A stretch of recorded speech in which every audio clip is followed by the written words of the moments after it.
Baiklah, Assalamualaikum warahmatullahi wabarakatuh. Perkenalkan, nama saya Nur Alam Pakubumi dengan nomor stambuk 130/2020-0039 dari kelas S1 Komputasi Paralel.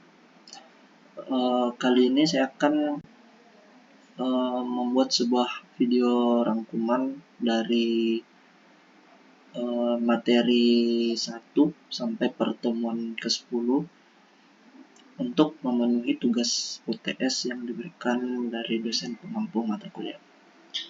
Baiklah, yang pertama itu pengantar komputasi paralel. Komputasi paralel adalah salah satu teknik komputasi dalam pengolahan data dan eksekusi tugas yang melibatkan pemecahan tugas besar menjadi beberapa tugas kecil yang dapat dijalankan secara bersamaan. Yang tujuannya untuk meningkatkan kinerja dan efisiensi pemrosesan. Teknik komputasi ini memanfaatkan sumber daya komputer yang ada seperti CPU, memori, dan perangkat keras lainnya.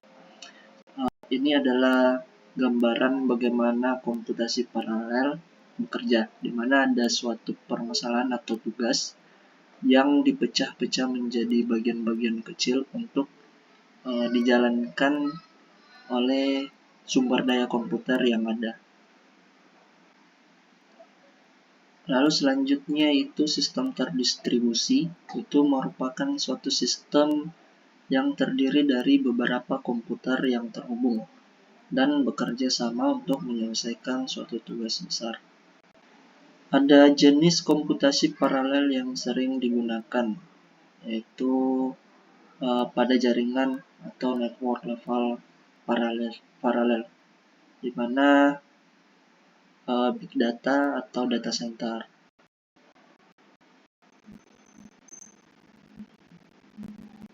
Ini adalah gambaran bagaimana komputasi paralel bekerja di tingkat data, di mana ada input dan output. Dalam itu ada instruksi yang bekerja, ada CPU yang menangani instruksi, dan ada proses di dalam register. Lalu setelah proses itu dilakukan, akan dikeluarkan output.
Selanjutnya itu pertemuan kedua, materi kedua yaitu paralel terminologi, sistem kerja CPU dan ukuran kinerja.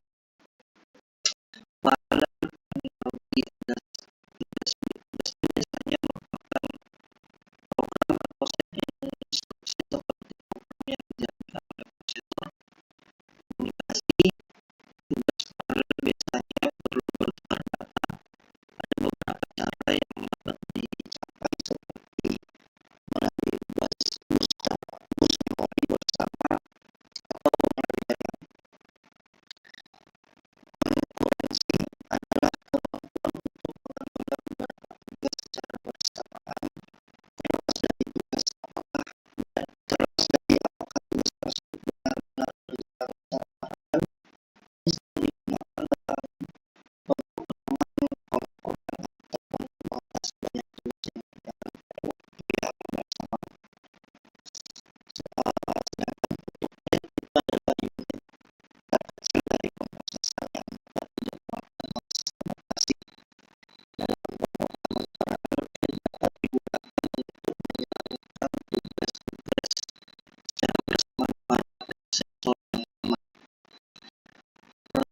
secara bersamaan pada prosesor yang sama. Proses adalah program yang berjalan secara independen di dalam sistem komputer. Biasanya proses dapat memiliki satu atau dua bit. Proses ini dapat berjalan secara paralel di komputer yang memiliki beberapa prosesor fisik. Shared memory atau memori bersama ini adalah model pemrograman paralel di mana beberapa proses atau thread dapat berbagi ruang memori yang sama. Ini memungkinkan komunikasi dan koordinasi antara proses atau thread dengan cara yang lebih mudah. Komputasi terdistribusi ini adalah bentuk komputasi paralel di mana tugas-tugas dieksekusi di sejumlah besar komputer terhubung dalam jaringan. Ini mudah digunakan untuk menjalani tugas-tugas yang sangat besar dan atau distribusi data di seluruh jaringan. Selanjutnya itu algoritma paralel. Ini adalah algoritma yang dirancang khusus untuk dieksekusi secara paralel, yang berarti yang dapat memanfaatkan kecepatan pemrosesan yang lebih tinggi dari beberapa prosesor. Selanjutnya yaitu pada pertemuan ketiga, di sini ada model pemrograman paralel. Yang pertama itu ada desain dasarnya, di mana desain dasarnya ada terdiri memori, data, dan CPU. Memori ini digunakan untuk menyimpan instruksi, program, dan data. Sedangkan data ini informasi yang akan digunakan oleh program. Dan CPU ini untuk mendapatkan instruksi dan data dari memori, mendekode instruksi, dan kemudian menjalankannya secara berurutan. Ini adalah model pemrograman paralel. Yang pertama itu proses interaction, mengacu pada cara berinteraksi atau berkomunikasi antara proses atau tugas yang berjalan secara paralel dalam sebuah program. Ada shared memory atau memori bersama, ada message passing atau pertukaran pesan. Yang kedua adalah problem decomposition, adalah proses memecahkan masalah besar menjadi sub-masalah yang lebih kecil yang dapat dipecahkan secara independen atau paralel. Ada dua juga, pemecahan berdasarkan tugas dan pemecahan berdasarkan data. Shared memory adalah salah satu model pemrograman paralel di mana beberapa proses atau tugas dapat mengakses dan memanipulasi memori yang sama secara bersamaan. Tujuannya untuk menyediakan komunikasi di antara mereka untuk menghindari salinan yang berlebihan. Lalu ada karakteristik umum shared memory. Pertama, setiap prosesor memiliki kesamaan kemampuan untuk mengakses semua memori sebagai global address space. Yang kedua, beberapa prosesor dapat beroperasi secara independen tetapi berbagi sumber daya memori yang sama. Yang ketiga itu perubahan lokasi memorinya yang dilakukan oleh satu prosesor terlihat oleh semua prosesor lainnya. Share memory in headboard. Dalam konteks arsitektur perangkat keras komputer, shared memory atau memori bersama itu mengacu pada area memori yang dapat diakses oleh dua atau lebih unit pemrosesan, misalnya CPU atau inti CPU secara bersamaan. Di sini ada UMA, Uniform Memory Access, Non-Uniform Memory Access atau UMA. Ini ada penjelasannya untuk UMA. Dalam arsitektur UMA itu tidak ada perbedaan waktu akses yang signifikan antara memori yang terletak di lokasi fisik yang berbeda. Dalam UMA, unit pemrosesan yang berbeda dapat mengakses memori yang sama dalam waktu akses yang seragam. UMA ini adalah konsep yang paling umum ditemukan dalam sistem Symmetric Multiprocessor atau SMP. UMA juga sering disebut coharan UMA atau CC-UMA, yang berarti jika satu prosesor memperbarui lokasi dalam shared memory, semua prosesor lain terkena pembaruan tersebut.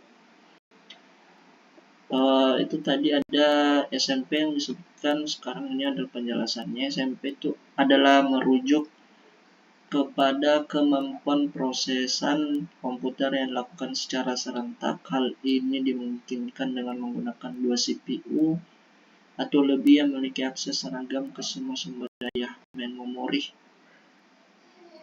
Sedangkan untuk NUMA sering dibuat dengan menghubungkan dua atau lebih SMPS secara fisik. Satu SMP bisa langsung mengakses memori SMP lain.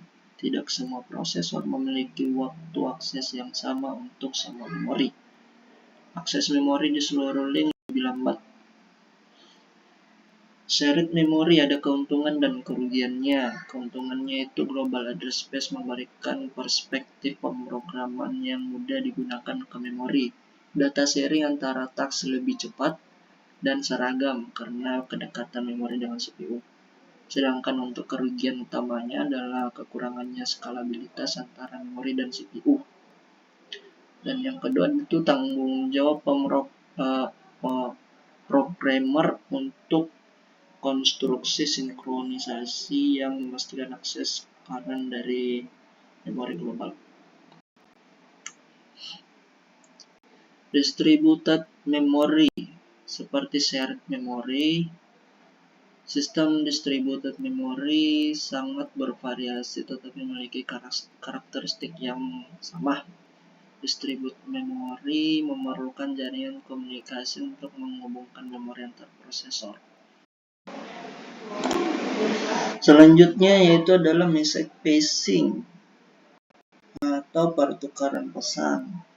Ini merupakan teknik bagaimana mengatur suatu alur komunikasi messaging terhadap proses pada sistem. Dalam pemrosesan paralel yang berjalan secara independen, cara berkomunikasi dengan mengirim pesan satu sama lain. Paradigma ini umumnya digunakan dalam lingkungan unit pemrosesan terisolasi di mana memiliki memori sendiri dan tidak memiliki akses langsung ke memori yang dimiliki oleh pemrosesan. Model message passing sebagian besar dapat digunakan dalam komunikasi antara proses yang dijalankan pada komputer berbeda yang terhubung oleh jaringan. Model ini dapat digunakan untuk memproses komunikasi dijalankan pada komputer yang sama atau satu komputer. Tetapi tidak disarankan untuk proses komunikasi pada komputer yang sama karena tidak memberikan manfaat tambahan apapun dibandingkan dengan model shared memory.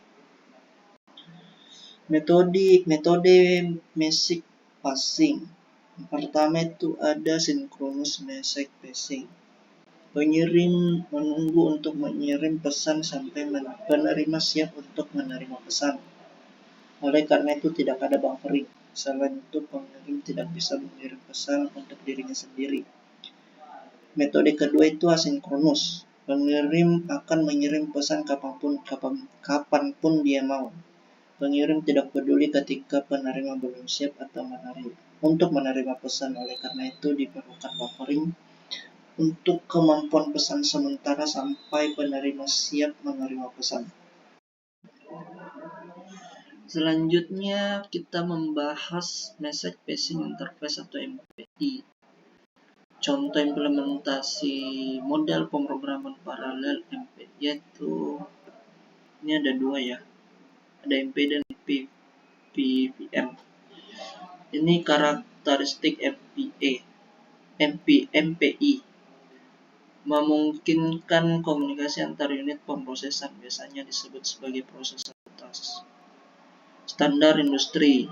MPI adalah standar industri yang banyak digunakan untuk pemrograman paralel. Standar ini telah diterapkan dalam berbagai bahasa seperti C, C++, Fortran, dan Python.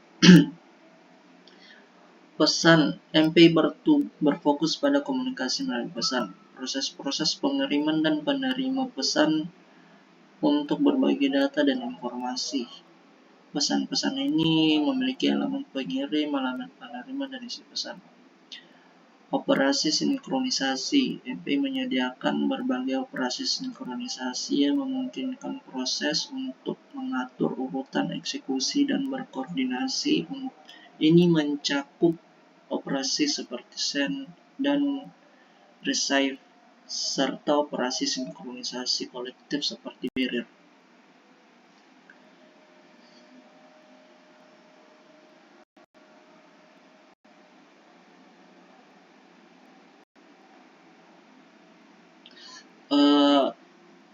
Di sini ada struktur program MPI. Yang pertama itu include MPI header files. Ini menggunakan bahasa pemrograman C, di mana untuk menyertakan file header, sintaks pagar include dapat digunakan. Semua file header yang diperlukan dapat dimasukkan satu demi satu. Yang kedua itu ada variabel deklarasi. Di dalam fungsi utama atau fungsi lainnya, variabel dapat dideklarasi sebelum digunakan. Dalam variabel MPI dapat dideklarasikan dalam lingkup lokal maupun global.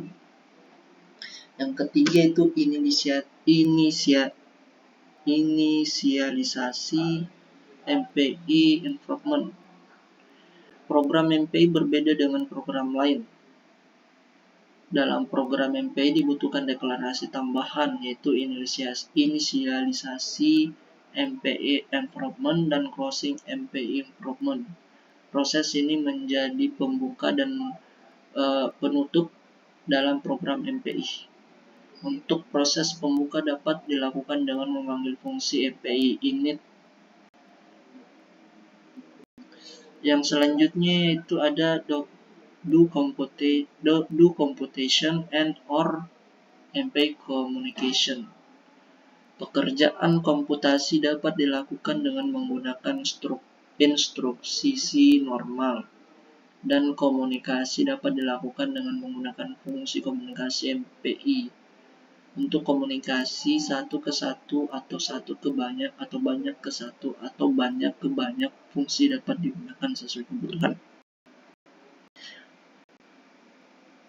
Dan yang selanjutnya itu close MPI improvement. Pada akhir eksekusi program, pustaka atau lingkungan MPI harus ditutup. Itu dapat ditutup dengan fungsi MPI finalize.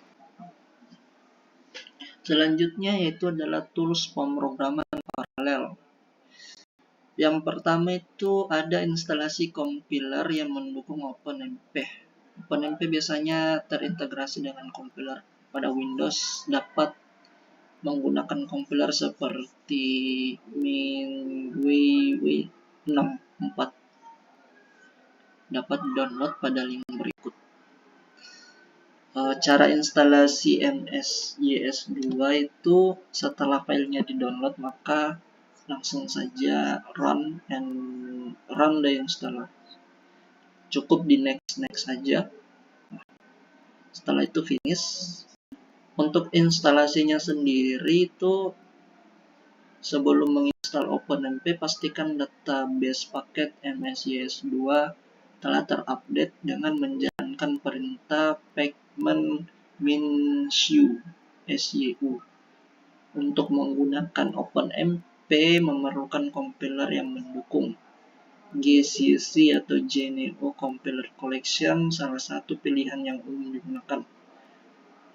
Gunakan perintah pacman -s -w64 -x86 _64 -gcc.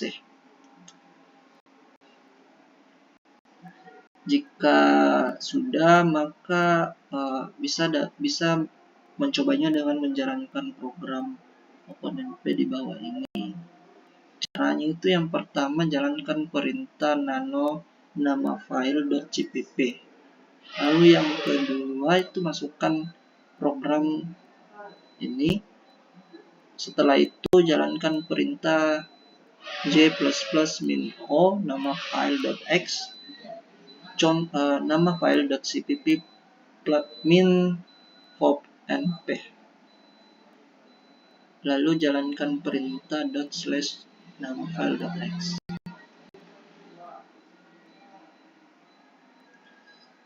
Yang kedua, instalasi kompiler MPI. Untuk menjalankan kode program MPDM SJS2 perlu mengikuti beberapa langkah. Yang pertama, buka terminal MSJS2. Yang kedua, instalasi MS-MPI menggunakan perintah pacman -s -w64 -x86 _64 seperti di bawah ini. Selanjutnya itu instalasi kompiler MPA, dapat di-download di link ini.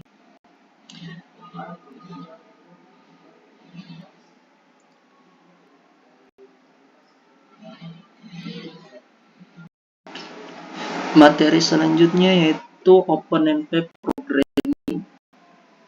OpenMP adalah standar yang digunakan untuk pemrograman paralel multithreading pada arsitektur shared memory. Pada kompiler CCC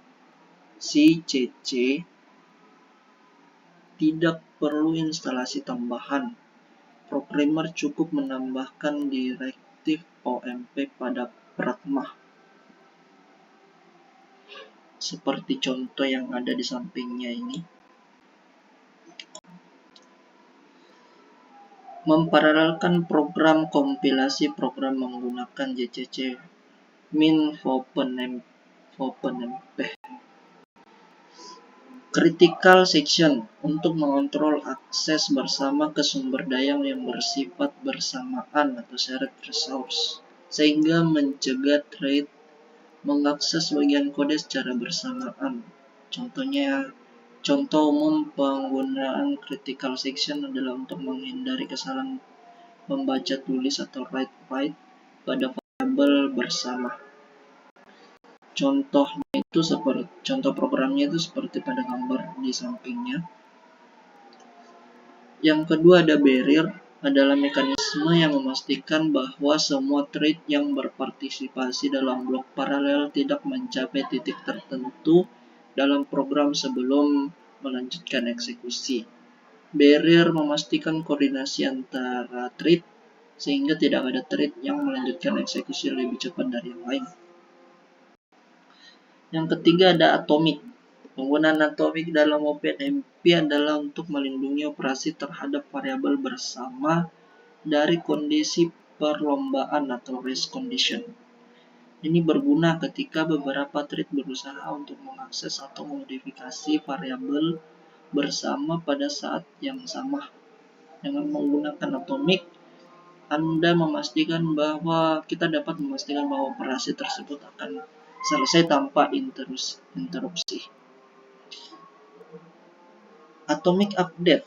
Operasi update digunakan untuk mengizinkan operasi penambahan atau pengurangan pada variabel bersama. Ini menghindari kondisi perlombaan atau race condition saat beberapa thread mencoba untuk mengupdate variabel bersama. Contoh penggunaannya adalah operasi penambahan atau pengurangan yang dilindungi oleh pagar pragma OMP Atomic Update. Atomic read. Operasi read digunakan untuk membaca nilai dari variabel bersama secara atomik.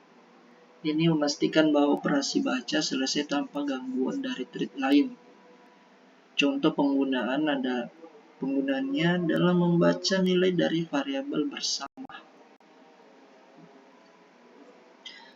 Selanjutnya itu atomic write.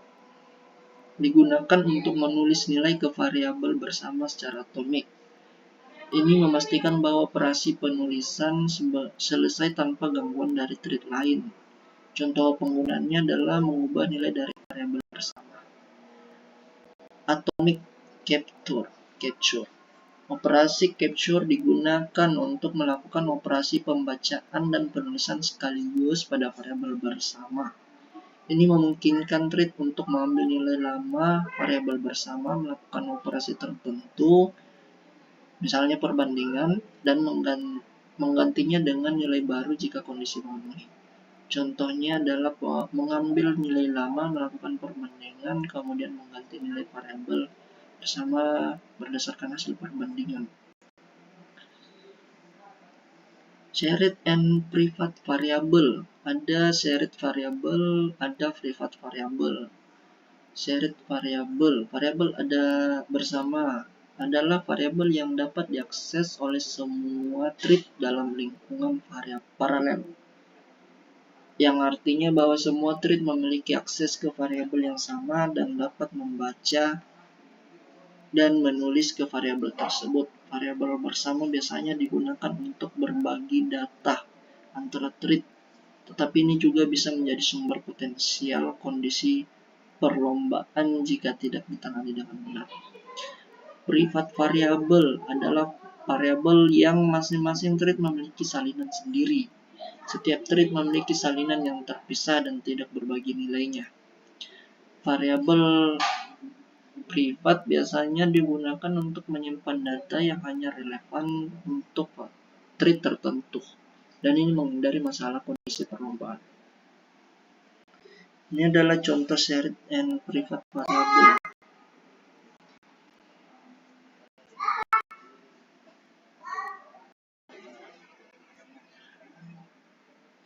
Materi selanjutnya yaitu lanjutan untuk OpenMP Programming. Yang ketujuh itu ada kondisi. Istilah mengacu pada penggunaan klausa kondisional seperti if dalam direksi OpenMP untuk mengontrol apakah sebuah blok kode harus dijalankan secara paralel atau tidak. Untuk menguji apakah sebuah fungsi dijalankan secara paralel atau serial berdasarkan kondisi yang diberikan. Contohnya seperti gambar program di sampingnya. Selanjutnya itu ada OpenMP Function. Lebih merujuk pada fungsi-fungsi yang disediakan oleh pustaka OpenMP untuk mengendalikan perilaku eksekusi paralel dan mengakses informasi tentang thread yang berjalan. Ini ada function. Fungsi ini digunakan untuk mendapatkan jumlah thread yang berjalan dalam sebuah blok paralel, berguna untuk mengetahui berapa banyak thread yang berpartisipasi dalam eksekusi paralel. OpenSet num threads dengan parameter inNumThreads. Fungsinya ini digunakan untuk mengatur jumlah thread yang akan digunakan dalam blok paralel. Lalu ada OMP getMaxThread. Fungsi ini mengembalikan jumlah maksimum thread yang dapat digunakan. Lalu ada OMP getNumProc. Fungsi ini mengembalikan jumlah prosesor fisik yang tersedia pada sistem. Lalu ada OMP setDynamic. Ada parameternya inDynamicThreads. Fungsi ini digunakan untuk mengatur apakah jumlah thread dapat berubah dinamis selama eksekusi. OpenMP Function. Lalu selanjutnya ada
organisasi